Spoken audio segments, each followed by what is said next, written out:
ಆನೇಕಲ್ ತಾಲೂಕಿನ ಅತ್ತಿಬೆಲೆ ಶ್ರೀ ಜಯಭಾರತಿ ಆಂಗ್ಲ ಮಾಧ್ಯಮ ಶಾಲೆಯ 2025-26ನೇ ಶಾಲಾ ವಾರ್ಷಿಕೋತ್ಸವ ಸಮಾರಂಭ ಅತ್ಯಂತ ವಿಜೃಂಭಣೆಯಿಂದ ನೆರವೇರಿತು.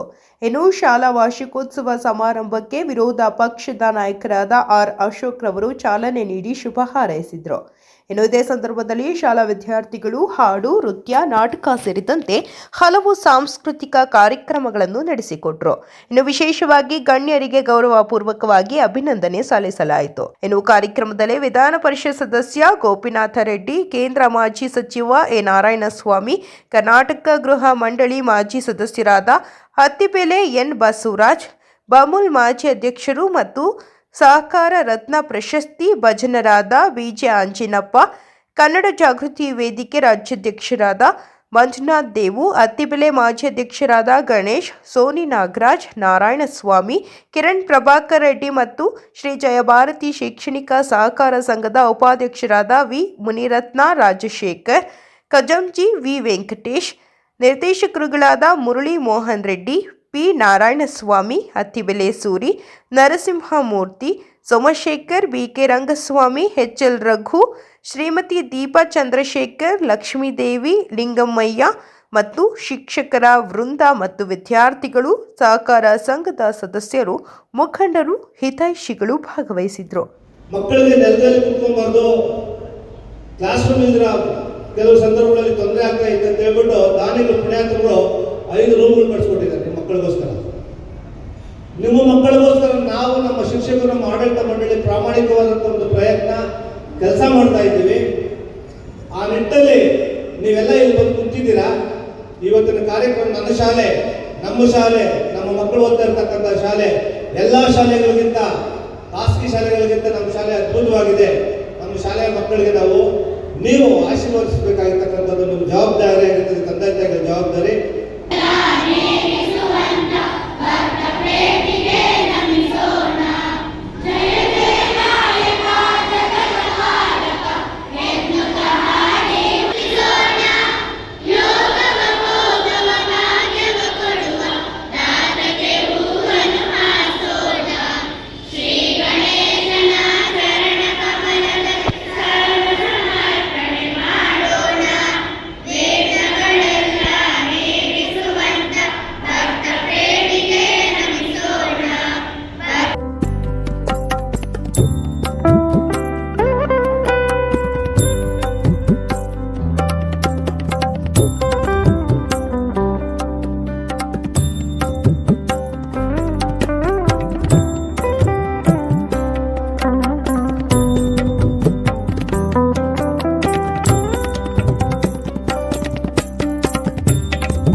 ರಾಜ್ಯ ಮತ್ತು ರಾಷ್ಟ್ರ ರೂಪಿಸ್ತಕ್ಕಂಥ ಕೆಲಸವನ್ನು ನೀವು ಶಿಕ್ಷಕರು ಮತ್ತು ಶಾಲಾ ಆಡಳಿತ ಮಂಡಳಿಯವರು ಮಾಡಬೇಕು ಅನ್ನೋದು ನನ್ನ ಒಂದು ಅಭಿಪ್ರಾಯ. ದಯಮಾಡಿ ಅದನ್ನು ಮಾಡಿ. ಈಗ ಭಾಳ ಮುಖ್ಯವಾಗಿ ಈ ಎಲ್ಲ ಖಾಸಗಿ ಶಾಲೆಗಳಿರ್ಬೋದು ಅಥವಾ ಸರ್ಕಾರಿ ಶಾಲೆಗಳಿರ್ಬೋದು, ಈಗೆಲ್ಲ ಪೈಪೋಟಿಗೆ ಬಿದ್ದೋಗಿದ್ದಾರೆ. ನಮ್ಮ ಶಾಲೆಯ ವಿದ್ಯಾರ್ಥಿಗಳು ಮುಂದೆ ಬರಬೇಕು, ನಮ್ಮ ಶಾಲೆ ಹೆಸರು ಮುಂದೆ ಬರಬೇಕು, ನಮ್ಮ ಶಾಲೆಯ ವಿದ್ಯಾರ್ಥಿಗಳು ನಂಬರ್ 1 ಆಗಬೇಕು, ಹಾಗೆ ಹೀಗೆ ಅಂತೇಳಿ ಮಕ್ಕಳಿಗೆ, ವಿದ್ಯಾರ್ಥಿಗಳಿಗೆ ಅವ್ರಿಗೆ ಪ್ರತಿನಿತ್ಯ ಪಾಠದ ಹೆಸರಲ್ಲಿ, ಟ್ಯೂಷನ್ನ ನೆಪದಲ್ಲಿ ಅವ್ರ ಮೇಲೆ ಅತಿ ಹೆಚ್ಚು ಒತ್ತಡವನ್ನು ಕೊಡ್ತಕ್ಕಂಥದ್ದು. ನಾವು ಶಾಲೆಯ ದಿನಗಳಲ್ಲಿ ಓಡಾಡೋಕ್ಕೆ ಕಾಲಿಗೆ ಚಪ್ಪಲಿ ಇರಲಿಲ್ಲ, ಸರಿಯಾದ ಪುಸ್ತಕಗಳಿರಲಿಲ್ಲ, ಸರಿಯಾದ ಬಟ್ಟೆಗಳಿರಲಿಲ್ಲ. ಆದರೆ ಗುಣಮಟ್ಟದ ಪಾಠವನ್ನು, ಮಾನವೀಯ ಮೌಲ್ಯಗಳನ್ನು ಹೇಳ್ಕೊಡ್ತಾ ಇದ್ರು. ಈಗಲೂ ಇದ್ದಾರೆ, ಇಲ್ಲ ಅಂತ ಅಲ್ಲಿ ನಾನು ಹೇಳೋದಿಲ್ಲ. ಇವತ್ತು ನೀವು ವೇದಿಕೆ ಮೇಲೆ ಇವತ್ತು ಈ ಕಾರ್ಯಕ್ರಮದಲ್ಲಿ ಅನೇಕ ಸಾಂಸ್ಕೃತಿಕ ಕಾರ್ಯಕ್ರಮಗಳು, ಭಕ್ತಿಗೀತೆಗಳು ಇವೆಲ್ಲವನ್ನು ಆಡಿಸಿದೆ. ನಾನು ಶಾಲೆಯ ನಮ್ಮ ಕಾರ್ಯದರ್ಶಿಗಳು ಮತ್ತು ಆಡಳಿತ ಮಂಡಳಿಯವರಿಗೆ ನನ್ನ ಒಂದು ಮನವಿ ಏನಪ್ಪ ಅಂತ ಹೇಳಿದ್ರೆ, ನಾಡಗೀತೆನ ನೀವು ಸಂಪೂರ್ಣವಾಗಿ ಆಡ್ತಿಲ್ಲ. ನಾಡಗೀತೆನ ಸಂಪೂರ್ಣವಾಗಿ ಆಡಿಸ್ಲಿಲ್ಲ. ನೀವು ಗಮನಿಸಿರೋ ಇಲ್ಲ ಗೊತ್ತಿಲ್ಲ. ತೈಲಪ ಹೊಯ್ಸಳರಾಳಿದರಾಳೆ, ಡಂಕಣ ಜಕಣನ ನೆಚ್ಚಿನ ಬೀಡೆ, ಕೃಷ್ಣ ಶರಾವತಿ ತುಂಗ ಕಾವೇರಿ ಅವರಂಗ, ಇದನ್ನು ಬಿಟ್ಬಿಟ್ರು ನೀವು. ದಯಮಾಡಿ ಇದು ನಾಡಗೀತೆಗೆ ಮಾಡಿದಂಥ ಅಪಮಾನ. ದಯವಿಟ್ಟು ಅದನ್ನು ಮಾಡಬೇಡಿ. ಅದ್ರ ಜೊತೆಗೆ ರಾಷ್ಟ್ರಗೀತೆಯನ್ನು ಕೂಡ ಆಡಿಸಲಿಲ್ಲ ನೀವು. ದಯಮಾಡಿ ನೀವು ಭಕ್ತಿಗಾಗಿ ಒಂದು ಹಾಡನ್ನು ಭಕ್ತಿಗೀತೆ ಆಡಿಸಿ. ನಾಡಿಗಾಗಿ ನಾಡಗೀತೆ ಇದೆ, ರಾಷ್ಟ್ರಕ್ಕಾಗಿ ರಾಷ್ಟ್ರಗೀತೆ ಇದೆ, ಅದನ್ನು ದಯಮಾಡಿ ಆಡಿಸಿ. ಯಾಕಂದರೆ ನೀವು ಭಕ್ತಿಗೀತೆ ಆಡುವಾಗ ತಲೆನ ಕುಗ್ಸಿ, ಬೆನ್ನನ್ನು ಬಾಗಿಸಿ ನೀವು ಭಕ್ತಿಯನ್ನು ತೋರ್ಪಡಿಸ್ಕೊಳ್ತೀರಿ. ಆದರೆ ನಾಡಗೀತೆ ಮತ್ತು ರಾಷ್ಟ್ರಗೀತೆ ಆಡುವಾಗ ರಾಷ್ಟ್ರಧ್ವಜ, ನಾಡ ಧ್ವಜದ ಮುಂದೆ ಎದೆಯನ್ನು ಉಬ್ಬಿಸಿ, ಬೆನ್ನನ್ನು ನಿಲ್ಲಿಸಿ ನಾವು ಅದಕ್ಕೆ ತಲೆ ಎತ್ತಿ ನಮಸ್ಕಾರವನ್ನು ಮಾಡ್ತೀವಿ.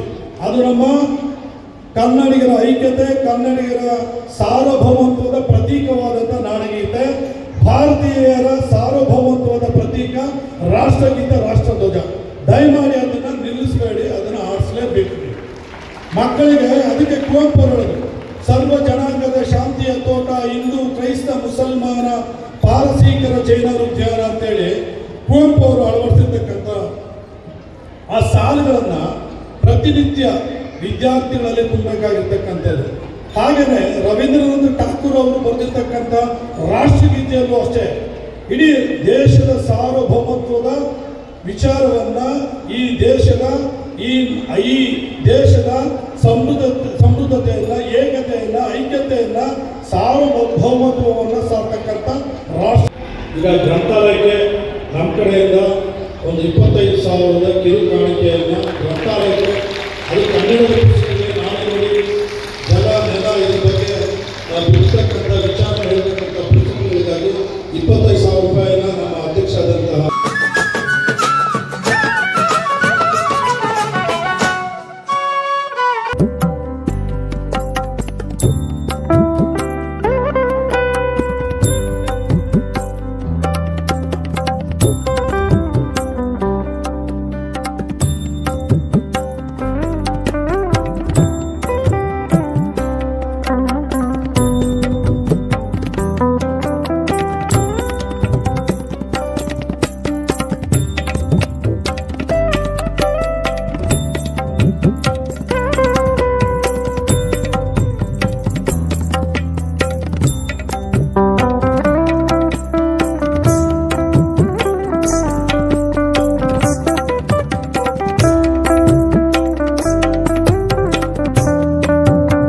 ಖಾಸಗಿ ಶಿಕ್ಷಣಗಳ ಸಂಸ್ಥೆಗಳ ಅಬ್ಬರದ ಮಧ್ಯೆ ನಿಮಗೆ ಒಂದು ಸಹಕಾರಿ ಸಂಸ್ಥೆ ಈ ಗಡಿನಾಡು ಪ್ರದೇಶದಲ್ಲಿ ಕಡಿಮೆ ವೆಚ್ಚದಲ್ಲಿ ವಿದ್ಯಾರ್ಜನೆಗೆ ಒಂದು ವ್ಯವಸ್ಥೆ ಕಲ್ಪಿಸಿದೆಯಲ್ಲ, ಅದು ಭಾಳ ಅದ್ಭುತವಾದ ಕೆಲಸ ಅಂತ ನಾನಾದರೂ ಭಾವಿಸ್ತೇನೆ.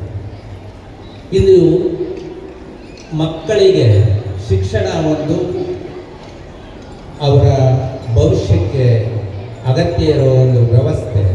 ಆದರೆ ಈ ದಿನದ ಪರಿಸ್ಥಿತಿ ಹೇಗಾಗಿದೆ ಅಂದರೆ ಶಿಕ್ಷಕರನ್ನ ಒಂದು ರೀತಿ ಒತ್ತಡಕ್ಕೆ ನಾವು ಒಳಪಡಿಸ್ತಾ ಇದ್ದೀವಿ. ಅದೇ ರೀತಿ ಶಿಕ್ಷಕರು ವಿದ್ಯಾರ್ಥಿಗಳನ್ನು ಒತ್ತಡಕ್ಕೆ ಅನಿವಾರ್ಯವಾಗಿ ಒಳಪಡಿಸ್ತಾ ಇರೋದು ಈಗಿನ ಪರಿಸ್ಥಿತಿ. ನಮಗೆ ಪೋಷಕರಿಗೆ ಏನಾಗಿದೆ, ನಮ್ಮ ಮಕ್ಕಳಿಗೆ ಉತ್ತಮ ಶಿಕ್ಷಣ ಬೇಕು, ಅವರು ಈ ಜಗತ್ತಿನ ಪೈಪೋಟಿ ಯುಗದಲ್ಲಿ ಅದ್ಭುತವಾಗಿ ಬೆಳಿಬೇಕು ಅನ್ನೋ ಕಾತರ ನಮಗೆ. ಶಿಕ್ಷಕರಿಗೆ ಪೋಷಕರ ಆಶೋತ್ತರಗಳಿಗೆ ಪೂರಕವಾಗಿ ವಿದ್ಯಾರ್ಥಿಗಳನ್ನು ತರಬೇತಿ ಮಾಡಬೇಕು ಅನ್ನೋ ತವಕ, ಆತಂಕ, ಒತ್ತಡ ಅವರಿಗೆ. ಪೋಷಕರು ಮತ್ತು ಶಿಕ್ಷಕರ ಒತ್ತಡದ ಮಧ್ಯೆ ವಿದ್ಯಾರ್ಥಿಗಳು ಕೂಡ ತುಂಬ ಒತ್ತಡಕ್ಕೆ ಒಳಗಾಗಿ ನಲಿತಾ ಇದ್ದಾರೆ ಅನ್ನೋದನ್ನು ನಾವು ಮರಿಬಾರ್ದು. ಮಕ್ಕಳಿಗೆ ವಿದ್ಯಾರ್ಜನೆ ಮಾಡಿಸ್ಬೇಕು, ಆದರೆ ಒತ್ತಡಕ್ಕೆ ಒಳಗಾಗದಂತೆ ಅವರಿಗೆ ವಿದ್ಯಾರ್ಜನೆಗೆ ಹೇಗೆ ಮಾಡಬೇಕು ಏನು ಅನ್ನೋದನ್ನು ನಾವೆಲ್ಲ ಚಿಂತನೆ ಮಾಡಬೇಕಾದ ಅಗತ್ಯತೆ ಇದೆ. ಇಂದಿನ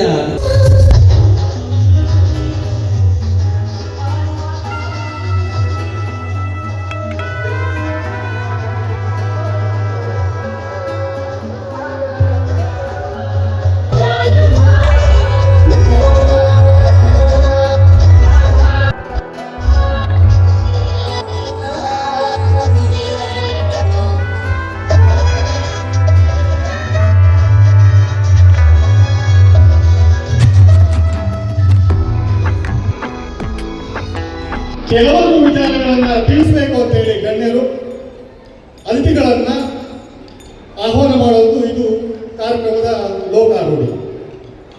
ಇವತ್ತು ಫೆಬ್ರವರಿ 14 ಮಕ್ಕಳೇ, ಇವತ್ತು ಯಾವುದಕ್ಕೆ ಫೇಮಸ್? ಜೋರಾಗಿ ನೋಡಿ, ನಿಮ್ಗೆ ಆಸಕ್ತಿ ಇರೋದ್ರ ಬಗ್ಗೆ ನೀವು ಜೋರಾಗಿ ಹೇಳಿದ್ರಿ. ಅದೇ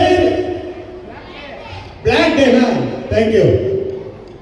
ಅಂದ್ರೆ ಎಷ್ಟು ಚೆನ್ನಾಗಿ ಹೇಳ್ಕೊಟ್ಟಿದ್ದಾರೆ ಅನ್ನೋದಕ್ಕೆ ಇದು ನಿದರ್ಶನ.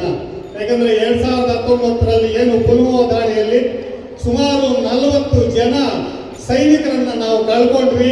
ಅವರಿಗೆ ಒಂದು ನಮನವನ್ನ ಸಲ್ಲಿಸುವಂತ ದಿನ ಈ ದಿನ. ಬಹುಶಃ ನಾನು ಬಂದಿದ್ದು ಲೇಟು, ಅದಕ್ಕೆ ನಮನ ಸಲ್ಲಿಸಿದ್ದೇನೆ. Thank you. ಸಲ್ಲಿಸಿದ್ರೆ ಥ್ಯಾಂಕ್ ಯು. ಸೊ ಈ ರೀತಿಯಾದಂತಹ ಶಿಕ್ಷಣ ಕೇವಲ ನಮ್ಮ ಈ ಸರ್ಕಾರಿ ಶಾಲೆಗಳಲ್ಲಿ ಮಾತ್ರ ನೋಡ್ಲಿಕ್ಕೆ ಸಾಧ್ಯ. ಆಗ್ಲೇ ಹನುಮಾನ್ ಚಾಲೀಸ್ ಹಾಡಾಡಿದ್ರು. ಯಾವುದೇ ಇಂಟರ್ನ್ಯಾಷನಲ್ ಶಾಲೆಯಲ್ಲಿ ನೋಡೋಣ, ಇದನ್ನ ಹೇಳ್ಬಿಡಿ. ಯಾವ ಇಂಟರ್ನ್ಯಾಷನಲ್ ಶಾಲೆ ಇರ್ಬೋದು, ಅದು ಕೇವಲ ನಮ್ಮ ಈ ಸರ್ಕಾರಿ ಶಾಲೆ, ನಮ್ಮ ಈ SKPCಯಲ್ಲಿ ಮಾತ್ರ ಸಾಧ್ಯ. ಅವರಿಗೆ ಗುರುಗಳನ್ನು ಮಾಡಿದಂತ ಎಲ್ಲ ನನ್ನ ಶಿಕ್ಷಕ ವೃಂದದವರಿಗೆ ನಾನು ಅಭಾರಿಯಾಗಿ ಒಂದು ಧನ್ಯವಾದಗಳನ್ನ ತಿಳಿಸ್ತೇನೆ. ನಮ್ಮ ನಾರಾಯಣಸ್ವಾಮಿರವರು ಮಾತಾಡ್ತಾ ಹೇಳಿದ್ರು, ಈ ಶಿಕ್ಷಣ ಸಂಸ್ಥೆ 75ನೇ ವರ್ಷಕ್ಕೆ ಅಂದ್ರೆ ಗೋಲ್ಡನ್ ಜೂಬ್ಲಿ ಅಂತ ನಾವೇನು ಡೈಮಂಡ್ ಜೂಬ್ಲಿ ಅಂತ ಏನು ನಾವು ಕರಿತೀವಿ, ವಜ್ರ ಮಹೋತ್ಸವಕ್ಕೆ ಕಾಲಿಡ್ತಾ ಇದ್ದೀವಿ.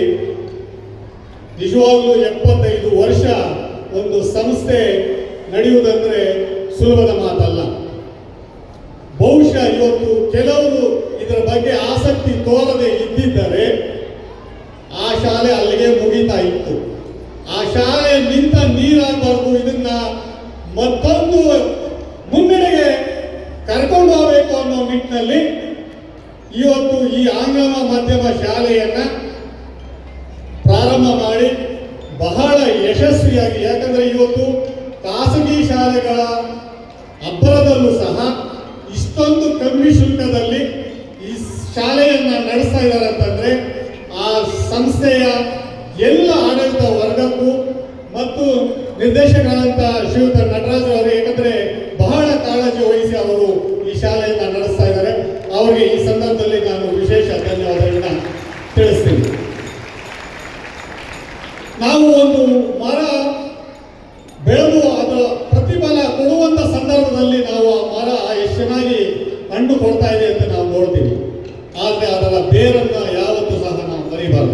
ಆ ಬೇರೆ ಎಲ್ಲಿದೆ ಅಂತಂದರೆ ಅಲ್ಲಿದೆ.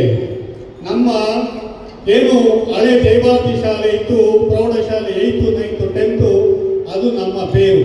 ಇವತ್ತು ಬಹುತೇಕ ನಾಯಕರು ಯಾರಿಲ್ಲಿ ನಮ್ಮ ವೇದಿಕೆ ಮೇಲೆ ಆಸೀನರಾಗಿದ್ದಾರೆ ಮತ್ತು ವೇದಿಕೆ ಮುಂಭಾಗದಲ್ಲಿದ್ದಾರೆ, ಹಲವಾರು ಗಣ್ಯರಿದ್ದಾರೆ.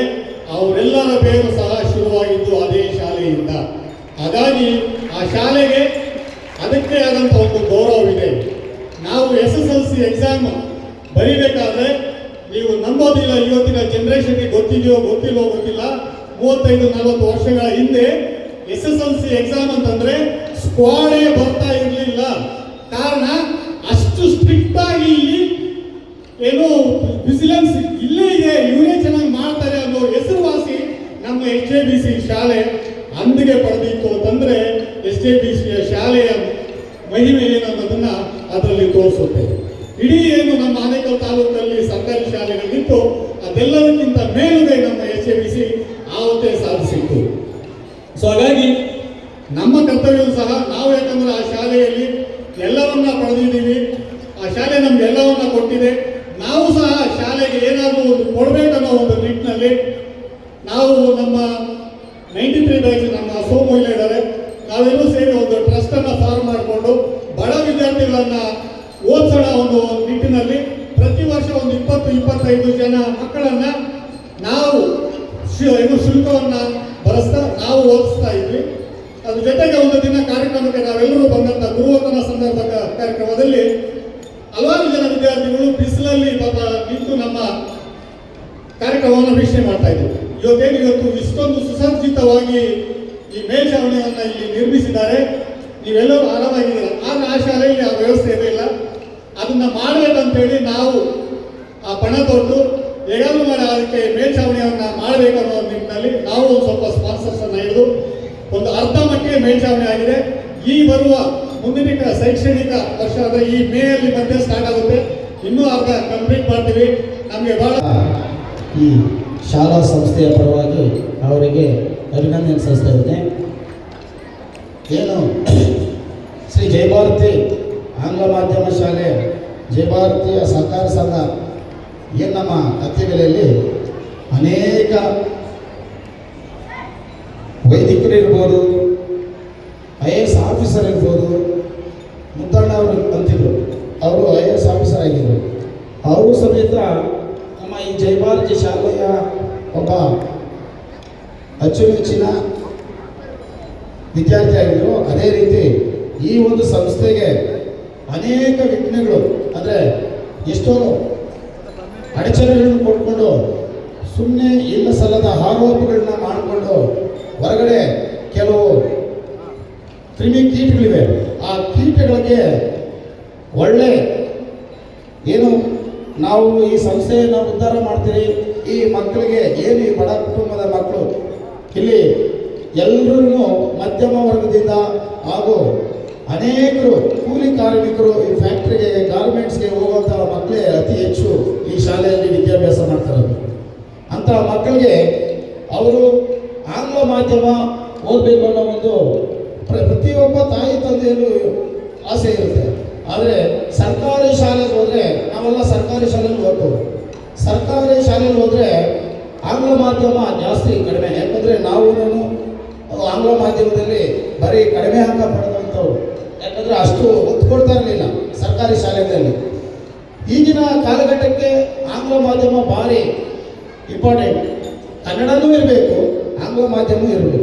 ಆಂಗ್ಲ ಮಾಧ್ಯಮ ಇದ್ದಷ್ಟು ಈ ಉನ್ನತ ಶಿಕ್ಷಣಕ್ಕೆ ಭಾರಿ ಒತ್ತು. ಅದಕ್ಕಾಗಿ ಏನು ನಮ್ಮ ಈ ಶಿಕ್ಷಣ ಸಂಸ್ಥೆ ಜಾಸ್ತಿ ಒತ್ತು ಕೊಡ್ತಾ ಇದೆ. ಅನೇಕ ಇದು ನಶಿಸಿ ಹೋಗುವಂಥ ಕಾಲದಲ್ಲಿ ಹಳಬರಿದ್ರು ಆಡಳಿತ ಮಂಡಳಿ. ಆ ಹಳೆ ಆಡಳಿತ ಮಂಡಳಿಯವರು ಈ ಸಂಸ್ಥೆನ ವಿನಾಶದತ್ತ ಕೊಂಡೊಯ್ತಾ ಇದ್ರು. ಆದರೆ ಕಾಲಕ್ರಮೇಣ ನಮ್ಮ ಏನು ಮೊದಲೇ ಪಾದಾರ್ಪಣೆ ಮಾಡಿದಂಥ ನಮ್ಮ ಬಸವರಾಜ್ ಅವರು, ಎಂ.ಆರ್. ಬಸವರಾಜ್ರವರು, ಅವರು ಈ ಶಿಕ್ಷಣ ಸಂಸ್ಥೆಗೆ ಏನಾದರೂ ಒಂದು ಒಳ್ಳೆ ಕಾರ್ಯ, ನಾನು ಇಲ್ಲೇ ಓದಿದ್ದೀನಿ, ಇದಕ್ಕೇನಾದರೂ ಒಂದು ರೂಪು ಬದಲಾವಣೆ ಮಾಡಿ ಈ ಮಕ್ಕಳ ಭವಿಷ್ಯಕ್ಕೆ ಏನಾದರೂ ಒಂದು ನಾಜಾಡಬೇಕು ಅನ್ನೋ ಒಂದು ಉದ್ದೇಶದಿಂದ ಅನೇಕ ಹೊಸ ಹೊಸ ಕಟ್ಟಡಗಳು ಅವರು ಸ್ವಂತ ಫಸ್ಟು ಸ್ವಂತ ಹಣದಿಂದ ಹಣವನ್ನು ವ್ಯಯ ಮಾಡಿ ಮತ್ತೆ ಅದರಲ್ಲಿ ಬರ್ತಕ್ಕಂಥ ಒಂದು ಮಳಿಗೆಗಳ ಬಾಡಿಗೆಗಳನ್ನು ಶೇಖರಣೆ ಮಾಡಿ ಈ ಮಕ್ಕಳ ಭವಿಷ್ಯಕ್ಕಾಗಿ ಕಡಿಮೆ ಫೀಸ್ ತಗೊಂಡು ಅವರಿಗೆ ಉತ್ತಮ ಎಜುಕೇಶನ್ ಕೊಡಬೇಕು ಅನ್ನೋ ಒಂದು ಉದ್ದೇಶದಿಂದ ಆಗ ನಾನು ಒಬ್ಬ ಸದಸ್ಯನಾಗಿದ್ದೆ. ಅವರ ನಾಯಕತ್ವದಲ್ಲಿ ಮೊದಲನೇ ಹೆಜ್ಜೆ ಇಕ್ಕಿ ಈ ಒಂದು ಶಿಕ್ಷಣ ಸಂಸ್ಥೆ ಉತ್ತುಂಗಕ್ಕೆ ಮುಖ್ಯ ಕಾರಣ ಎನ್ ಬಸವರಾಜರವರು. ಅವರಿಗೆ ನನ್ನ ಪರವಾಗಿ ಹೃತ್ಪೂರ್ವಕ ಅಭಿನಂದನೆಗಳನ್ನು ಸಲ್ಲಿಸ್ತಾ ಇದ್ದೇನೆ. ಅದೇ ರೀತಿ ನಮ್ಮ ಬಿ ಜಿ ಆಂಜನಪ್ಪನವರು ತದನಂತರ ಬಂದರು.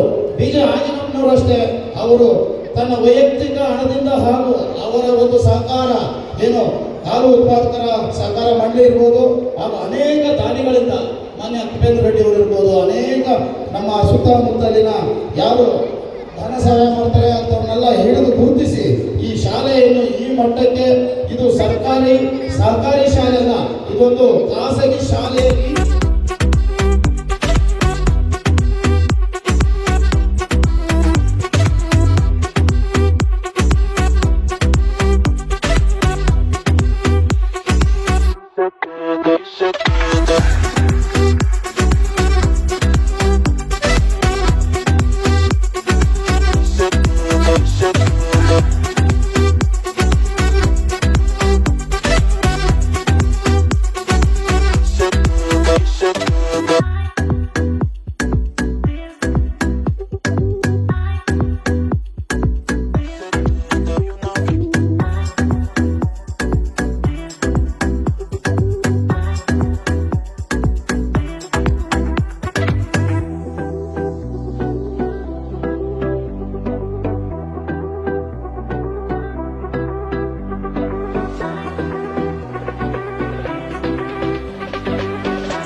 ಎಲ್ಲರೂ ಕೂಡ ವೇದಿಕೆ ಮೇಲಿದ್ದಾರೆ.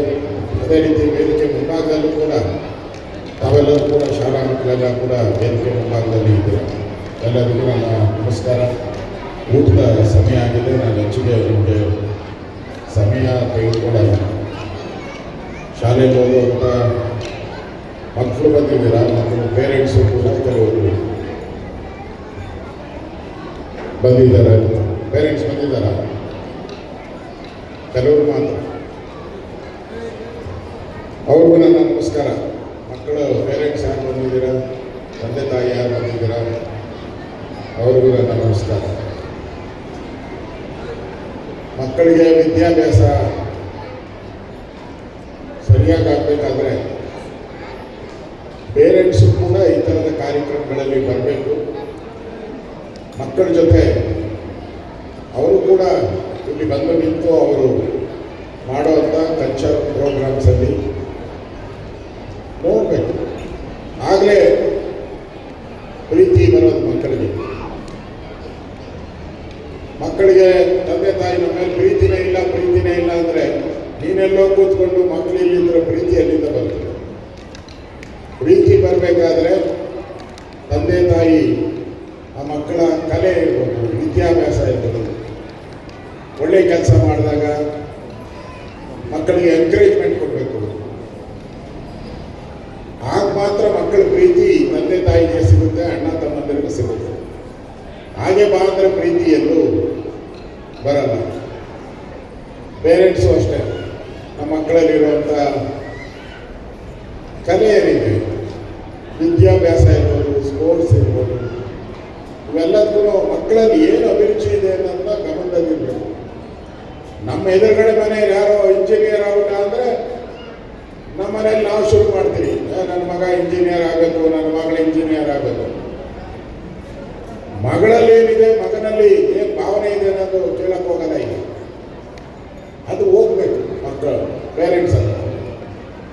ಇನ್ನೊಂದು ಬಹಳ ಪ್ರಮುಖವಾಗಿ ಮೊಬೈಲ್. ಎಲ್ಲರ ಹತ್ರ ಮೊಬೈಲ್ ಇದೆಯಾ? ಕೈ ಹತ್ರ ಯಾರ್ಯಾರ ಹತ್ರ ಮೊಬೈಲ್ ಇದೆ? ನನ್ನ ಹತ್ರ ಇದೆ, ಅದಕ್ಕೆ ಅಂತಿದ್ದೀನಿ. ಅಲ್ಲಿ ಯಾರು ಎತ್ತಿಲ್ಲ ನೋಡ, ಅಲ್ಲೊಬ್ಬ ಎತ್ತಿದ್ದಾರೆ.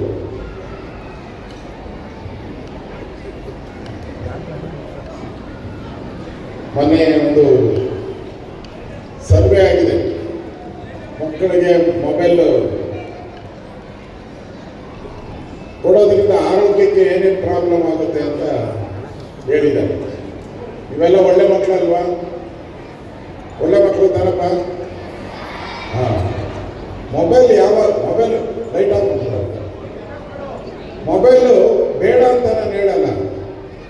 ಯಾವ ಸಂದರ್ಭದಲ್ಲಿ ಮೊಬೈಲು ಯೂಸ್ ಮಾಡಬೇಕು ಅನ್ನೋ ಒಂದು ಜ್ಞಾನ, ಆ ಮೆಚ್ಯೂರಿಟಿ ಯಾವತ್ತು ಬರುತ್ತೋ ಅವತ್ತು ಯೂಸ್ ಮಾಡಬೇಕು. ಈಗ ಅವಶ್ಯಕತೆ ಇಲ್ಲ ಮಕ್ಕಳಿಗೆ. ಮೊಬೈಲಲ್ಲೇ ಒಳ್ಳೇದೇ ಅಂತ ಬರಲ್ಲ. ಒಳ್ಳೇದು 10% ಬಂದರೆ ಕೆಟ್ಟದ್ದು 90% ಬರ್ತದೆ. ನಿಮ್ಗೆ ಬೇಕೋ ಬೇಡ ಬರುತ್ತೆ. ಅದರಿಂದ ಮೊಬೈಲನ್ನು ನಮ್ಮ ಹತ್ರ ಇಲ್ಲ, ನಮ್ಮ ಅಪ್ಪನ ಹತ್ರ ಇದೆ, ಅಮ್ಮನ ಹತ್ರ ಇದೆ, ನೋಡ್ತೀನಿ ಅಂತ ನೋಡಕ್ಕೆ ಹೋಗಬೇಡಿ. ನಿಮ್ಮ ಗಮನ ಎಲ್ಲಿರಬೇಕು? ಓದೋದ್ರ ಮೇಲಿರಬೇಕು. ನಿಮ್ಮ ಗಮನ ನಿಮ್ಮ ಸ್ಪೋರ್ಟ್ಸ್ ಮೇಲಿರಬೇಕು.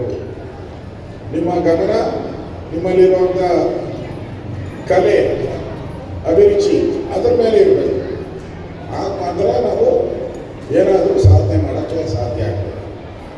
ಅದರಿಂದ ನಾವೆಲ್ಲರೂ ಶಾಲಾ ಮಕ್ಕಳಿದ್ದೀರ, ನಮ್ಮ ಟೀಚರ್ಸು ಎಲ್ಲ ಬಂದಿದ್ದಾರೆ. ಮಕ್ಕಳಲ್ಲಿ ಇರುವಂಥ ಒಡೆದು ಪಾಠ, ಮಕ್ಕಳಲ್ಲಿ ಮೊದಲೆಲ್ಲ ಪೇರೆಂಟ್ಸ್ ಅಂದರೆ ಏನಿತ್ತು ಅಂದರೆ, ಮನೆಗೆ ಹೋಗಿ ಮಕ್ಕಳು ನಾವೆಲ್ಲ ಹೋದವಾಗ ಹೇಳೋರು, ನಾವು ಮೇಷ್ಟ್ರು ಹೊಡೆದ್ಬಿಟ್ರು ಅಂದರೆ ಅವನು ಒಳ್ಳೆ ಮೇಷ್ಟ್ರು ಅಂತ. ಕರೆಕ್ಟ್ ಅಲ್ಲ? ಯಾರು ಜಾಸ್ತಿ ಹೊಡಿತಾರೋ ಮೇಷ್ಟ್ರು ಅವ್ರನ್ನ ಒಳ್ಳೆಯರು ಅಂತ ಹೇಳ್ತಾ ಇದ್ರು. ಯಾವಾಗ? ಆ ಕಾಲದಲ್ಲಿ ಹೆಂಗಿತ್ತು. ಈ ಕಾಲದಲ್ಲಿ ಹಂಗೆ ಮಾಡಂಗಿಲ್ಲ, ಮಾಡಬಾರದು.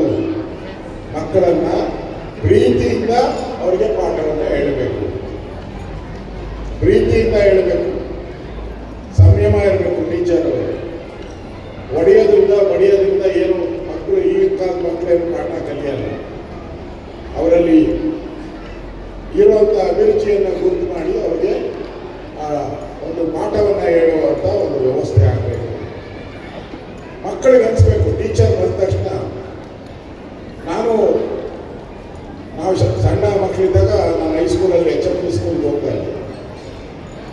ಆಗ ಹೋದಾಗ ನಮ್ಮ ಮ್ಯಾಥಮೆಟಿಕ್ಸ್ ಟೀಚರ್ ಒಬ್ಬ ಬರೋರು, ಯಾವಾಗ ಕೋಲೆ ಹಿಡ್ಕೊಂಡು ಬಂದಿರು. ಪುಸ್ತಕ ಅಲ್ಲ, ಕೋಲೆ. ಅವ್ನು ಬಂದರೆ ಎಲ್ಲ ಒಳಗೆ ಕೂತ್ಕೊಂಡೆ, ಸೈಲೆನ್ಸ್. ಅವ್ರು ಏನು ಹೇಳ್ಕೊಡ್ತಾರೆ ಅನ್ನೋದು ಇಂಪಾರ್ಟೆಂಟ್ ಅಲ್ಲ, ನೋಡಿದ್ರೆ ಭಯ ಆಗಲ್ಲ. ಇನ್ನೊಬ್ಬರಿದ್ದು ನಮ್ಮ ಸೋಷಿಯಲ್ ಸ್ಟಡೀಸ್ ಟೀಚರ್ ಇತ್ತು. ಆಗ ಬಂದ ತಕ್ಷಣ ನಾನು ಫಸ್ಟು ಏನಾದರೂ ಒಂದು ಸಣ್ಣ ಒಂದು 2 ನಿಮಿಷ 5 ನಿಮಿಷ ಕಥೆ ಹೇಳೋರು. ಅದಾದಮೇಲೆ ಪಾಠ ಶುರು ಮಾಡೋದು. ಆ ಒಂದು ಟೀಚರ್ ಬಂದ ತಕ್ಷಣ ನಮಗೆಲ್ಲ ಖುಷಿ, ಅಂದರೆ ಮನಸ್ಸನ್ನು ಕೂಡ ಓಪನ್ ಆಗೋದು. ಹಾಗೆ ಟೀಚರ್ಸು ಕೂಡ ಮಕ್ಕಳಿಗೆ ಬಂದ ತಕ್ಷಣವೇ ಹೋಮ್ವರ್ಕ್ ಮಾಡಿದ್ಯಾ, ಯಾಕೆ ಮಾಡಿಲ್ಲ, ಎದಳ ಮೇಲೆ ಹಿಂಗೆ ಹೇಳಿದ್ರೆ ಅವರು ಏನು ಕಲಿಯಲ್ಲ, ಮೈಂಡು ಬ್ಲರ್ ಆಗುತ್ತೆ. ಬಂದ ತಕ್ಷಣ ಅವ್ರಿಗೆ ಸಮಾಧಾನದಿಂದ ಮಕ್ಕಳಿಗೆ ಒಳ್ಳೆ ಮಾತುಗಳನ್ನು ಹೇಳಬೇಕು. ಬಹಳ ದೊಡ್ಡ ಸೈನ್ಸಿಸ್ಟ್ಗಳನ್ನು ನಾನು ನೋಡಿದ್ದೀನಿ, ಹೆಸರು ಹೇಳಕ್ಕೆ ಹೋಗಲ್ಲ. ಒಬ್ಬ ಪ್ರಪಂಚಕ್ಕೆ ಒಬ್ಬ ಸೈನ್ಸಿಸ್ಟ್, ಅವ್ರ ಹೆಸರು ಬೇಡ ಅಂತ ಹೆಸರು. ಒಂದು ಮೇಷ್ಟ್ರು ಒಂದು ಚೀಟಿ ಬರೆದುಕೊಟ್ಟು, ಆ ಚೀಟಿನ ತಗೊಂಡೋಗಿ ನಿಮ್ಮ ಅಮ್ಮನ ಕೈ ಕೊಡೋದು. ಅವ್ರ ಅಮ್ಮನ ಕೈಗೆ ಆ ಚೀಟಿ ತಗೊಂಡೋಗಿ ಕೊಟ್ಟರೆ, ನಿಮ್ಮ ಮೇಷ್ಟ್ರು ಕೊಡ್ತಾರಲ್ಲ, ಕೊಡ್ತಾರ್ತಾನೆ. ಯಾರೆಲ್ಲ ಗಲಾಟೆ ಮಾಡ್ತಾರೋ ಅವ್ರಿಗೆ ಗಲಾಟೆ ಕಿರಿಕು. ಆ ಚೀಟಿ ತಗೊಂಡಾಗ ಅವ್ರ ಅಮ್ಮನ ಕೊಟ್ಟಾಗ ಅವರಮ್ಮ ಓದ್ಬಿಟ್ಟು ವಾಪಸ್ ಇಟ್ಕೊಂಡ್ರು. ಮಗ ಕೇಳ್ದ, ಯಾರು ಇವತ್ತು ನಾವು ಒಬ್ಬ ಜ್ಞಾನಿ ಅಂತ ಹೇಳ್ತೀವಿ, ಒಬ್ಬ ಸೈನ್ಸ್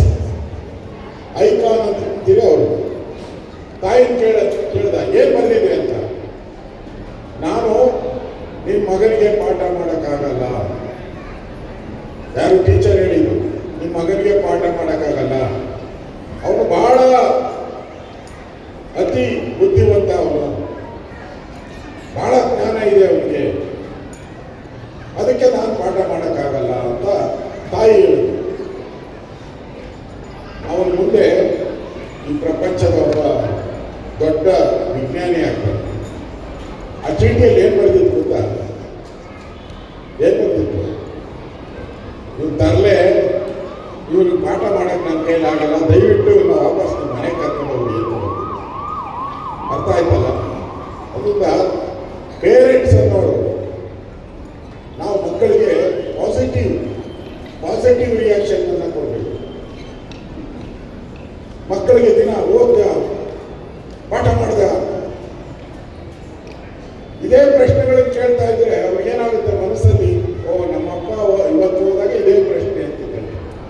ಮತ್ತು ಮಕ್ಕಳ ಮನಸ್ಸನ್ನು ಅರ್ಥ ಮಾಡಬೇಕು. ಪೇರೆಂಟ್ಸ್ ಇರ್ಬೋದು, ಟೀಚರ್ಸ್ ಇರ್ಬೋದು, ಅಷ್ಟು ಮಕ್ಕಳನ್ನ ಅರ್ಥ ಮಾಡಬೇಕು, ಆಮೇಲೆ ಟೀಚಿಂಗು. ಸ್ವಾಮಿ ವಿವೇಕಾನಂದ ಅದೇ ಹೇಳಿದ್ರು. ಅವರೇನು ಹೇಳಿದ್ರು? ನಾನು ಈ ಊಟದ ಸಮಯ, ನಾನು ಇನ್ನೂ 1 hour ಮಾತಾಡ್ತೇನೆ. ನೋಡವಾಗ ಎಲ್ಲ ಏನಪ್ಪ ಶುರುವಾಯಿತು, ತಲೆಲ್ಲ ಹೋದ, ನಾನೇನು ಮಾತಾಡಲ್ಲ. ಸ್ವಾಮಿ ವಿವೇಕಾನಂದ ಹೇಳಿದ್ರು, ಬೋರ್ಡು ಮಾಡ್ತಾ ಇದ್ರು, ಫಸ್ಟ್ ಮಕ್ಕಳಿಗೆ ಪಾಠ ಹೇಳೋಕ್ಕೆ ಮುಂಚೆ ಅವ್ರು ಹೊಟ್ಟೆ ತುಂಬಿದೆಯಾ ಅಂತ ಹೇಳಿದ್ರು. ಅಷ್ಟು ಹೊಟ್ಟೆ ತುಂಬಿದ್ರೆ ಆಮೇಲೆ ನೀನು ಬೋಧನೆ ಮಾಡು. ಹಸಿದ ಹೊಟ್ಟೆಗಳಿಗೆ ಬೋಧನೆ ಮಾಡಿದ್ರೆ ಏನು ಉಪಯೋಗ ಆಗಲ್ಲ ಅನ್ನೋ ಮಾತನ್ನು ಹೇಳಿದ್ರು. ಅದಕ್ಕೆ ನೀವೆಲ್ಲ ಹಸಿದ ಹೊಟ್ಟೆಗಳಲ್ಲಿ ಇದ್ದೀರಾ. ನಾನು ಹೆಚ್ಚಿಗೆ ಮಾತಾಡಲ್ಲ. ನಿಮಗೆ ಒಳ್ಳೆಯದಾಗಲಿ. ಈ ಶಾಲೆ ಒಂದು ಕೋಆಪರೇಟಿವ್ ಸಿಸ್ಟಮಲ್ಲಿ ನಡೀತಾ ಇರುವಂಥ ನಮ್ಮ ನಾರಾಯಣ ಸ್ವಾಮಿ ಅವರು ನಮ್ಮ ಲೀಡ್ರು ಬರ್ತಾ ಇದ್ದಾರೆ. ನಮ್ಮೆಲ್ಲರ ಪರವಾಗಿ ಚಪ್ಪಾಳೆ ತಟ್ಟಿ ಅವರ ಸ್ವಾಗತವನ್ನು ಕೋರೋಣ. ಇದರಿಂದ ಬುದ್ಧಿವಂತ ಮಕ್ಕಳಾಗಿ ತಂದೆ ತಾಯಿಗೆ, ಈ ಸಮಾಜಕ್ಕೆ, ಈ ಶಾಲೆಗೆ ಒಳ್ಳೆಯ ಹೆಸರು ತರುವಂಥ ಮಕ್ಕಳಾಗಿ ನೀವೆಲ್ಲರೂ ಕೂಡ ಹೊರಹೊಮ್ಮಿ ಒಂದನ್ನು ಅರ್ಥ ಮಾಡಬೇಕು. ಕೊನೆಯದಾಗಿ ನಾನು ಹೇಳೋದು ಮಕ್ಕಳಿಗೆ, ನೋಡಿ ಮಕ್ಕಳೇ, ನಮ್ಮ ಜೊತೆ ಯಾರಿದ್ದಾರೆ? ನಮ್ಮ ಜೊತೆ ಯಾರಿದ್ದಾರೆ? ಜೋರಾಗಿ ಹೇಳ್ಬೇಕು, ನಮ್ಮ ಜೊತೆ ಯಾರಿದ್ದಾರೆ?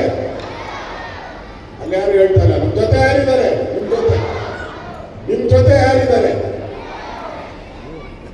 ಯಾರು ಹೇಳಿದ್ರು? ತಂದೆ ಅಂದಿರ ಯಾರು? ತಂದೆನ, ತಾಯಿನ, ಟೀಚರ್, 3 ಜನ. ಮನೆಗೆ ಹೋದ್ರೆ ತಂದೆ ತಾಯಿ, ಇಲ್ಲಿಗೆ ಬಂದ ಟೀಚರ್ ನಮ್ಮ ಜೊತೆ ಇರ್ತಾರೆ. ಇದ್ದಾರ? ಇದ್ದಾರೆ. ಆದರೆ ಎಕ್ಸಾಮ್ ರೂಮಲ್ಲಿ ಯಾರು ಬರಲ್ಲ. ಬರ್ತಾರ? ನಿಮ್ಮ ಫ್ರೆಂಡ್ ಯಾರು ಒಂದು ಚೀಟಿ ಕೊಡ್ತಾರ? ನೀವೇ ಬರೀಬೇಕು, ಬೇರೆ ಯಾರು ಬರಲ್ಲ. ನೀವೇ ಬರೀಬೇಕು, ನಿಮ್ಮ ಹ್ಯಾಂಡ್ ರೈಟಿಂಗಲ್ಲೇ ಬರೀಬೇಕು, ನಿಮ್ಮ ಪೇಪರಲ್ಲೇ ಬರೀಬೇಕು. ಅದಕ್ಕೆ ಬೇರೆಯವ್ರ ಮೇಲೆ ಡಿಪೆಂಡ್ ಆಗಬೇಕು. ನಮ್ಮ ಟೀಚರ್ ಬರ್ತಾರೆ, ನಮ್ಮ ಟೀಚರ್ ಬ್ರಿಲಿಯಂಟ್ ಅಮ್ಮ, ನಿಮ್ಮ ಟೀಚರ್ ಬ್ರಿಲಿಯಂಟೇ, ಎಕ್ಸಾಮ್ ರೂಮ್ ಬರೋಕ್ಕಾಗಲ್ಲ. ನಿಮ್ಮ ತಾಯಿ ನಿಮ್ಮ ಸಪೋರ್ಟ್ ಮಾಡ್ತಾರೆ, ಎಕ್ಸಾಮ್ ರೂಮಲ್ಲಿ ಬರೋಕ್ಕಾಗಲ್ಲ. ಅಲ್ಲಿ ಬರೋರು ಯಾರು? ನೀವೇ. ನಿಮ್ಮ ಆತ್ಮಸ್ಥೈರ್ಯ, ನಿಮ್ಮ ನಾಲೆಡ್ಜೇ ವರ್ಕ್ ಆಗೋದು. ಅದಕ್ಕೋಸ್ಕರ ನೀವೆಲ್ಲ ಸ್ವಂತ ಶಕ್ತಿ ಮೇಲೆ ಬೆಳೆಯುವಂಥ ಮಕ್ಕಳಾಗಲಿ ಅಂತ ಶುಭ ಹಾರೈಕೆಯನ್ನು ಮಾಡಿ ನಾನು ಮಾತು ಮುಗಿಸ್ತಾ ಇದ್ದೀನಿ. ಧನ್ಯವಾದ ಎಲ್ಲರೂ.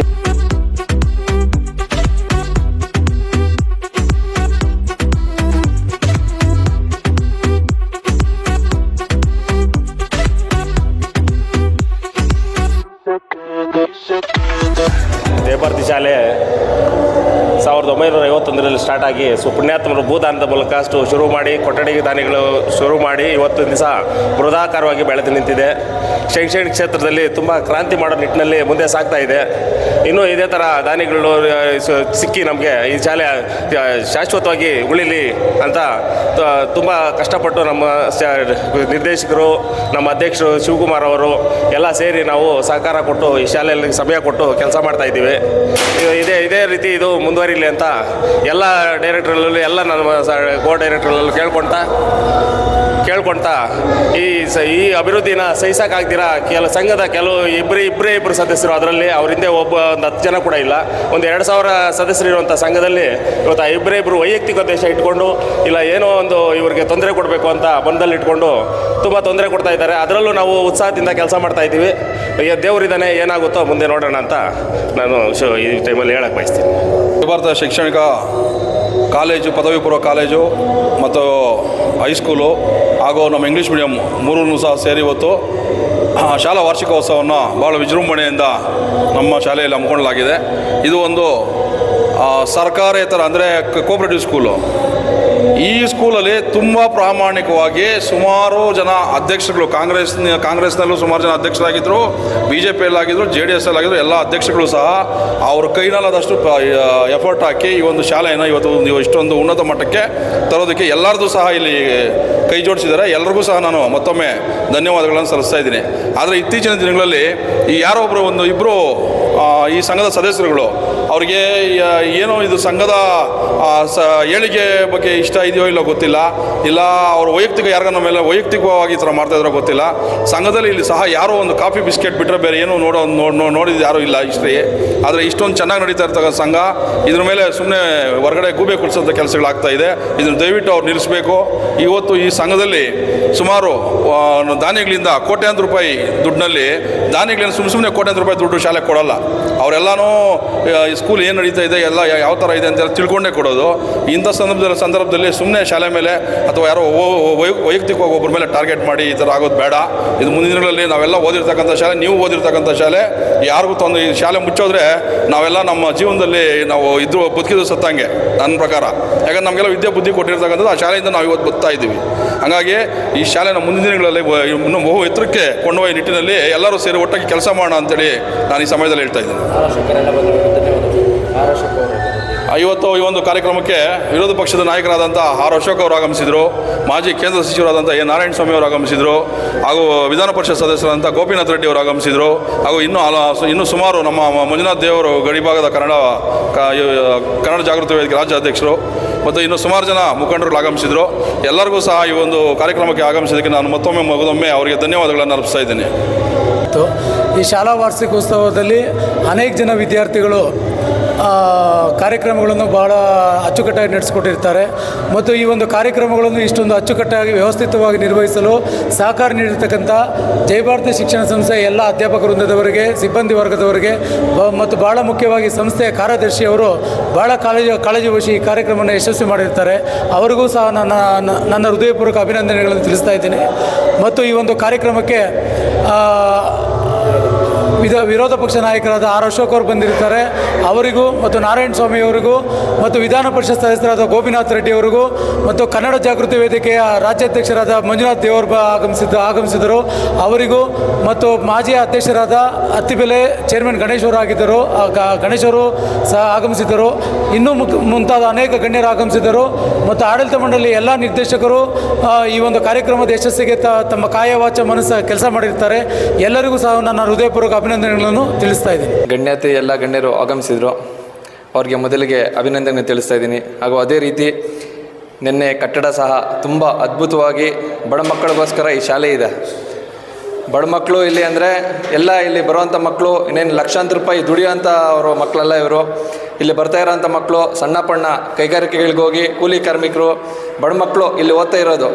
ಒಂದು ವಿದ್ಯಾರ್ಥಿಗೆ ಬಂದು ಇಲ್ಲಿ ಬುಕ್ಕು, ಬ್ಯಾಗು, ಶೂವು ಎಲ್ಲ ಸೇರಿ ಇಲ್ಲಿ ತೊಗೊಳ್ತಾ ಇರೋದು ಖಾಲಿ 25,000 ರೂಪಾಯಿ. ಅಂಥದ್ರಲ್ಲಿ ಈ ದಿನ ಈ ಶಾಲೆ ಮೇಲೆ ತುಂಬ ಆರೋಪಗಳು ನಮ್ಗೆ ಕೇಳಿಬರ್ತಾ ಇದೆ. ದಯವಿಟ್ಟು ಇದು ಒಂದು ವಿದ್ಯಾಸಂಸ್ಥೆ. ನಿಮ್ಮ ರಾಜ್ಯ ರಾಜಕಾರಣ ಏನಿದ್ರು ಆಚೆಗಡೆ ಇಟ್ಕೊಳ್ಳಿ, ಮತ್ತು ನಿಮ್ಮ ದ್ವೇಷದ ರಾಜಕಾರಣಗಳು ಏನೇ ಇದ್ರೂ ಸಹ ಆಚೆ ಇಟ್ಕೊಳ್ಳಿ. ಈ ಒಂದು ವಿದ್ಯಾಸಂಸ್ಥೆಗೆ ಯಾವುದೇ ಒಂದು ಕೆಟ್ಟ ಹೆಸರು ಬರ್ದಿರೋ ಹಂಗೆ ಅಚ್ಚುಕಟ್ಟಾಗಿ ಎಲ್ಲ ಶಾಲಾ ಆಡಳಿತ ಮಂಡಳಿಯವರು ನಡ್ಸ್ಕೊಂಡು ಹೋಗ್ತಾ ಇದ್ದಾರೆ. ಆಮೇಲೆ ಶಾಲೆಯಲ್ಲಿ ಇನ್ನೊಂದು ವಿಶೇಷ ಏನಂದರೆ 100ಕ್ಕೆ 100 ಭಾಗ ರಿಸಲ್ಟ್ ಬರ್ತಾಯಿದೆ 10th. ಆ ರಿಸಲ್ಟ್ ಬರೋದಕ್ಕೆ ಕಾರಣ ಯಾರು ಅಂತ ಹೇಳಿದ್ರೆ ಅಲ್ಲಿರುವಂಥ ಶಿಕ್ಷಕರು ಮತ್ತು ಆಡಳಿತ ಮಂಡಳಿಯವರು ಇಷ್ಟೆಲ್ಲ ಕಷ್ಟಪಟ್ಟು ಅವ್ರು ಮಾಡ್ತಾಯಿದ್ದಾರೆ. ದಯವಿಟ್ಟು ಅವರು ಏನೇ ಒಂದು ಅವ್ರ ಮನಸ್ಸಲ್ಲಿ ಯಾವುದೇ ಒಂದು ಕೋಪ, ದ್ವೇಷ ಯಾರ ಮೇಲೆ ಏನಾದರೂ ಇದ್ದರೆ ಅದನ್ನು ಅವ್ರ ಹತ್ರ ಕರೆದು ನೀವು ಅವ್ರ ಹತ್ರ ಮಾತಾಡಿ. ದಯವಿಟ್ಟು ಶಾಲೆ ಮೇಲೆ, ಇದು ನಾವು ಓದಿರೋವಂಥ ಶಾಲೆ, ಈ ಶಾಲೆ ಮೇಲೆ ಯಾವುದೇ ಒಂದು ಕಪ್ಪು ಚುಕ್ಕೆ ಬರ್ದೇ ಇರೋ ಹಾಗೆ ಎಲ್ಲರೂ ಸಹ ನೋಡ್ಕೊಬೇಕು. ಯಾಕಂತ ಹೇಳಿದ್ರೆ ಇದೊಂದು ಸಂಸ್ಥೆ ವಿದ್ಯೆ, ಈ ವಿದ್ಯೆ ಎಲ್ಲರಿಗೂ ಸಹ ಒಂದು ಒಳ್ಳೇದು ಮಾಡೋಂಥ ಒಂದು ಸಂಸ್ಥೆಗೆ ದಯವಿಟ್ಟು ಈ ಕೋರ್ಟು ಕಚೇರಿ ಇನ್ನೂ ಒಂದು ಆವರಣ ಅನ್ನೋದನ್ನೆಲ್ಲ ತಪ್ಪಿಸಿ ದಯವಿಟ್ಟು ಆದರೆ ನಿಮ್ಮ ಕೈನಲ್ಲಾದರೆ ಒಳ್ಳೇದು ಮಾಡಿ. ಇಲ್ಲ ಅಂತ ಹೇಳಿದ್ರೆ ನಿಮ್ಮ ಪಾಡ್ ನೀವು ಸುಮ್ಮನೆ ಇದ್ದು ನೀವು ಯಾರ ಹತ್ರ ಏನು ಮಾತಾಡಬೇಕು ಅದನ್ನು ಮಾತಾಡಿ ಅಂತ ನಾನು ಹೇಳ್ತಾ ಇದ್ದೀನಿ. ಅದೇ ರೀತಿ ಈ ಶಾಲೆಯಲ್ಲಿ ವಿಶೇಷ ಏನಂದರೆ 100ಕ್ಕೆ 100 ಭಾಗ ರಿಸಲ್ಟು. ಒಬ್ಬ ಕೂಲಿ ಮಾಡಿರೋಂಥ ಕಾರ್ಮಿಕರು ಮಕ್ಕಳು ಸಹ ಇಲ್ಲಿ 99% 100% ಇಲ್ಲಿ ತೊಗೊಳ್ತಾ ಇದ್ದಾರೆ. ಅದೇ ರೀತಿ ಈ ಸಂಸ್ಥೆಗೆ ನಾನು ಇದೇ ಶಾಲೆಯಲ್ಲಿ ಓದಿರೋಂಥ ವಿದ್ಯಾರ್ಥಿ ನಾನು. ಆದರೂ ಸಹ ನಾವು ನಮ್ಮ ಕೈಲಾದಷ್ಟು ನಾವು ಸಹ ಬಡ ಮಕ್ಕಳಿಗೆ ನಮ್ಮ ಕೈಲಾದಷ್ಟು ನಾವು ಪ್ರೋತ್ಸಾಹ ಮಾಡ್ಕೊಂಬಂದಿದ್ದೀವಿ. ದಯವಿಟ್ಟು ಆ ಥರ ಪ್ರೋತ್ಸಾಹ ಮಾಡಿ ನಿಮ್ಮ ಕುತಂತ್ರ ಬುದ್ಧಿನ ದಯವಿಟ್ಟು ನೀವು ದೂರ ಮಾಡಿ ಆದಷ್ಟು ಈ ಸಂಸ್ಥೆಗೆ ಒಳ್ಳೆಯ ಹೆಸರು ಬರೋದಕ್ಕೆ ನೀವು ಸಹ ಕೈ ಜೋಡಿಸಿ ಅಂತ ನಾನು ಈ ಸಂದರ್ಭದಲ್ಲಿ ಹೇಳ್ತಾ ಇದ್ದೀನಿ. ಇನ್ನೂ ಏನಾದರೂ ಇದ್ದರೆ ಮುಂದಿನ ದಿನಗಳಲ್ಲಿ ನೀವು ಯಾರ ಹತ್ರ ಮಾತಾಡಬೇಕು ಮಾತಾಡಿ. ಯಾಕೆ ಅಂತ ಹೇಳಿದ್ರೆ ಇದು ಒಂದು ಸಂಸ್ಥೆ ಅಂತ ನಾನು ಈ ಸಮಯದಲ್ಲಿ ನಾನು ಹೇಳೋಕ್ಕೆ ಇಷ್ಟಪಡ್ತಾ ಇದ್ದೀನಿ.